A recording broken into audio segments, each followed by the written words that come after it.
Hello students, welcome to this video. So in the last lecture, we have discussed in brief about what are the topics that we are going to study in the second unit. The topics were importance of safe water supply, sources of intake of water supply, domestic water supply, and intakes and transportation of water.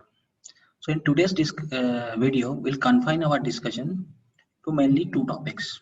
First is the importance of the safe water supply and the domestic water supply requirements, that is the water demands. Okay. The other two topics we'll discuss in the next video. So the first topic is that we should discuss is why the safe water supply is important. Now, water is extremely useful to mankind, providing necessary luxury and comfort in addition to fulfilling the basic necessities of life. So, as we have discussed also in the previous video, that the importance of water cannot be neglected. We all understand very well what is the importance of water. Its scarcity of pure water, the domestic water, if it happens, it will lead to catastrophe. And suggesting and the trends suggest that very soon we are going to face this situation, maybe in a span of 1 or 2 decades. So it's safe supply. It's the importance of the safe supply has to be understood to learn the subject. Okay, it is necessary that water required for the human need must be good, and it should not contain unwanted impurities or harmful chemical compounds or bacteria. So this is actually this line, the necessity of pure water, safe water, free from harmful bacteria, harmful chemical compounds, okay, or unwanted impurities. What will happen if we consume such water? It will lead to illness. It will lead to various diseases, waterborne diseases like typhoid, cholera, many other diseases. Okay, so in a way, it is detrimental to the human health. So it becomes imperative in a modern society to plan and build water supply schemes which may provide potable water. Potable is drinking water, safe and drinking water, to various communities in accordance with their demands. So in order to supply the water, first you need to know what is the demand. What is the various demands of each of these uh, communities that you are going to supply. Without knowing the demands, it's not possible to supply. So in any case, any uh, plan, you need to know what is the requirement. The demand is the requirement here.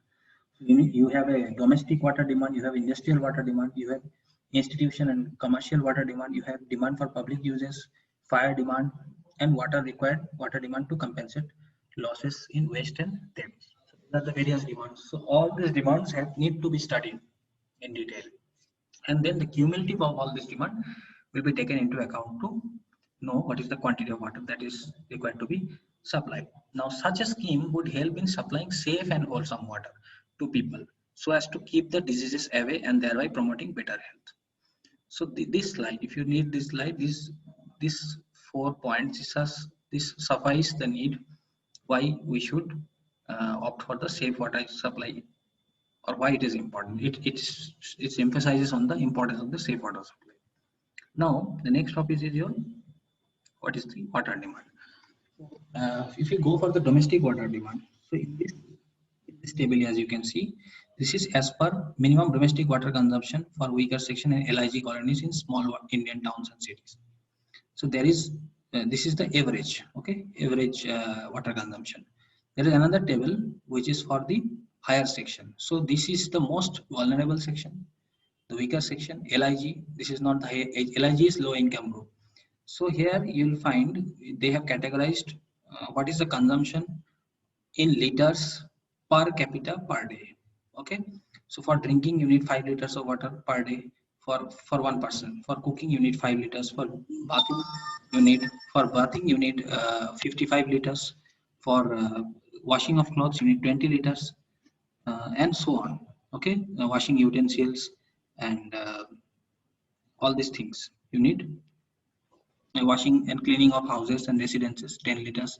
Flushing of water closets or used in urinals and toilets you need 30 liters. So this total will lead to 135 liters. All right. Now, uh, This is the 130 kiloliters LPCD, the domestic requirement that I was talking the other day. So this was the domestic water demand, okay, per capita per day. So this is the industrial water demand. So various industries, in this column you will, as you can see, there are various industry: automobile industry, alcohol, distillery, fertilizer, leather, paper, chemical, petroleum, steel, sugar, textile, and they have categorized the unit of production and what is the approximate quantity of water. Like for automobiles, you need 40 kiloliters of water, okay, per day. For alcohol industry, distillate you need 120 to 170. Fertilizer you need 80 to 200. So these are the variation, okay, upper range and lower range, these are given. This table will provide you the domestic industrial water demand, okay, so certain important industries. Now we know the domestic water demand can be found out from this table. Industrial water demand also was given from this table. Now depending on the location of your city and all, if there is a school, colleges, for that demand may also be found. Another demand that is very important is the fire demand. What if a fire breaks out? So you need huge quantities of water to blow off that fire, okay, to put off that fire. So you need water. So there are certain formulae for finding the fire demand. So Kachling has given one formula: Q is equal to 3182 root of P, where Q is the amount of water required in liters per minute. This is the discharge. Q is the discharge unit is liter per minute, and P is the population in thousand. Freeman has given another formula: Q equal to 1136 P by 10 plus 10, where P is again population in thousand and Q is the discharge in liters per minute. National Board of Fire Underwriters formula. This has given another formula. They have categorized this formula into two parts depending on the population. When the population is less than 2 lakh, then Q is 4637 root P 1 minus 0.01 root P.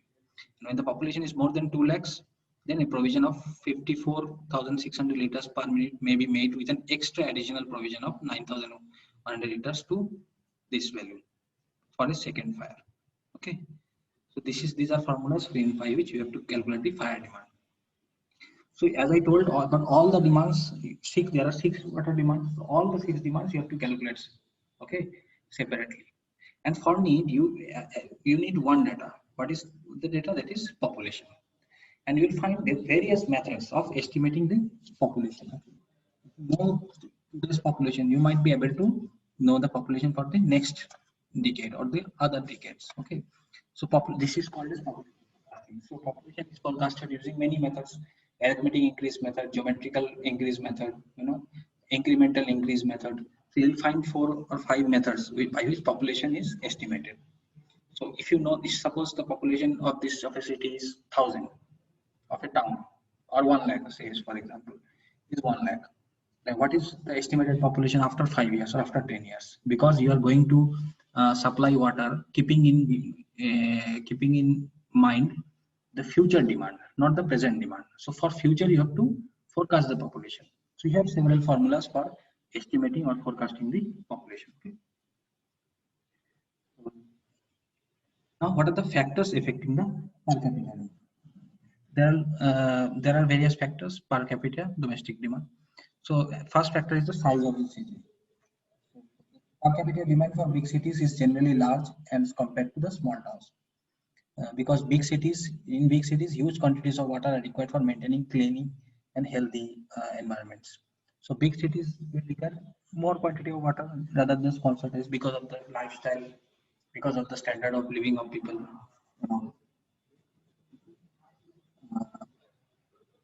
Next is the climatic conditions. So hotter and drier places will require more consumption of water generally because of more bathing, cleaning, air conditioning, air cooling, sprinkling in lawns, gardens, roofs, etc. So more activities will require more water. So in hot regions, like in tropical climate region, like say for example, a country like India, will require more water in comparison to a country like a colder place. Okay, their water requirement will be less. This is climatic condition is one factor. Type of gentry and habits of people. So rich and upper class communities generally consume more water due to affluent living standards. and middle class communities consume average amounts, and whereas poor slum will dwellers consume very low amounts. So the amount of consumption is directly proportional or directly dependent upon the economic status of the consumers. So another point is the industrial and commercial activities. More the industrial, more commercial uh, activities, more will be the demand. So any city which are having a huge industrial uh, space or commercial parks, so in that case, the demand for the such cities will be more. Next is the quality of water supplies. If the quality and the taste of the supply of water is good, it will be consumed more because people will not use other sources such as private wells, hand pumps, etc. So demand quality of is bad, so demand will be. Yes, there is also a theory in economics. Demand will depend upon the satisfaction of the consumer. If the consumers are satisfied, anything that you provide in the market, the demand will always be met if the satisfaction is met by the consumer. If the consumers are satisfied with what you are providing, the demand of that product will be more. The another is pressure on the distribution system. Is the pressure in the distribution pipes is high and sufficient to make the water reach at the third or even the fourth story, water consumption shall be definitely be more. This consumption increases because of two reasons. First, people living in upper stories will use water freely as compared to the case when water is available scarcely to them. The losses, second reason is the losses and the waste due to leakage are considerably increased if this pressure is high. So this is one of the factors. System of the supply. What kind of system you are providing? Whether you are providing continuous water supply like 24-hour water supply or intermittent. In some cities you will see, or in some houses you might find there is 24 hours water supply. You open the tap any moment in the day or in the night, you will get water. But some cities, some places you will find water is available only for 8 hours, say 9 to 5, okay, or 10 hours, 14 hours, not 24 hours. So that is intermittent water supply. So depending on that system also, your demand will vary. The cost of the water, last and not if the water rates are very high, then lesser quantity will be consumed because you are charging more. These are some of the factors that can affect the per capita demand of water. So these are the factors that we need to understand here. Okay.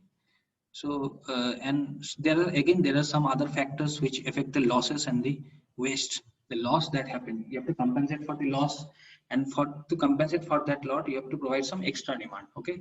So what are these factors on which this loss will depend? Water tight joints. If the joints are not watertight, there is leakages. Okay. So pressure will drop, and so you are not able to meet the demands. Definitely your demand will be more. Okay. Pressure in the again it is linked to the first point. Pressure in the distribution system. The pressure is less. Water will not reach the higher stories, the higher buildings. Like in pumps, this happens often. In such cases, high pressure in the distribution pipes leads to higher leakage losses. So much so that an increase in pressure from 20-meter head to 30-meter head of water may increase the leakage by about 20 to 30%. So this is one data that is being provided. So second, system of supply. In intermittent system of supplies, the leakage losses are reduced since they do not occur to all the time of the day. Providing water each hour, okay, 24 hours, the chances of losses are more. If you're providing only for a fraction of a day, then your chances of losses will be minimized. Okay, so this is another factor. Metering. And the supplies are metered, wastage is considerably reduced. If you meter something, if you provide water for free, what will happen? Your people will not understand the value of water. Okay, so what will happen? People will waste or people will keep the taps open. Okay, that is due to their carelessness. Intentionally they will keep it open. They will not care about the water that you are providing. They do not understand the scarcity. They do not understand the gravity of the situation. So in that cases it will lead to more losses and unauthorized connections. Sometimes we, like in electricity, people do unauthorized connections. So in water line also people make unauthorized, then in such connections theft occurs. Water is being stolen from one place to another by unauthorized connections. So this will also affect the losses, okay, and thereby affecting the demands. So there are variations in demand. Okay, so there the demand that is there, it is not constant all the way. So there will be variations. There will be seasonal variations. There will be other variations or normal variations in demand. So keep in mind these variations, because the water demand will not be the same throughout the day. Like if you analyze which part of the day you require the most water, you do not require water from 12 o'clock to 5 o'clock. You don't require water. Very less water may be required, because you require water mostly during the day, because all your activities will be occurring during the day only. So 9 to 5, maybe morning 8 or 9 to 5, 5 till 5 o'clock, you'll require water. So there will be a peak in this curve. If you draw the demand and the time curve, there will peak maybe say around 6 hours of the day. There is a peak. Sometimes 38 hours of the day there is a peak. Again at 8 o'clock in the night there will be peak. So because of this variation in the peaks, there will be variation in demand. So keeping in mind of these factors, they have, then how to calculate the demand? Since there is variation, so you have to incorporate certain factors. Like the maximum daily demand is 1.8 times the average daily demand. So you find what is the average daily demand. Then if you need to design, then you always design for the maximum, then multiply it by a factor 1.8. Okay. Again, maximum hourly consumption is 2.7 times the annual average hourly demand. So you find what is the annual average hourly demand. That is done using the population and other data, and multiply it by a factor of 2.7. You will get the maximum hourly consumption. But this is the first one which is required more, because you are finding daily demand is more required. Okay. Now coincident draft. What is coincident draft? So this is one thing that we usually stumble upon in finding out the water demand. Okay. So it is extremely improbable sometimes that a fire may break out when water is being drawn by the consumers at maximum hourly draft. Like the maximum hourly draft at the peak hours, at the same time if a fire is being, a fire has held, a fire has occurred. So it is, the probability of such an incident is extremely low. But what if such thing happens? So this is a coincidence. Okay. So total graph is not taken as the sum of maximum hourly demand and the fire demand. But then in that case, it is taken as the sum of maximum daily demand and fire demand. Okay, this you have to keep in mind. So the maximum daily demand is 1.8 times the average daily demand when added to the fire draft. For working on total draft is known as the coincident draft. This coincident draft, this is another demand that you have to keep in mind. This is only for special cases, occasions, but then again you have to design it if such cases arises. Like it's like occurrence of earthquake. You never know, anything can happen. So, but then while keep designing these pipes, designing the demands, you need to keep this mind also. Keep in mind also this factor. In this case, this is calculated. But in the next for today's video, we have discussed these topics. In the next video, we'll discuss about the your sources of the intake water supply and the intakes and transportation of water. Okay. Thank you for listening to this video.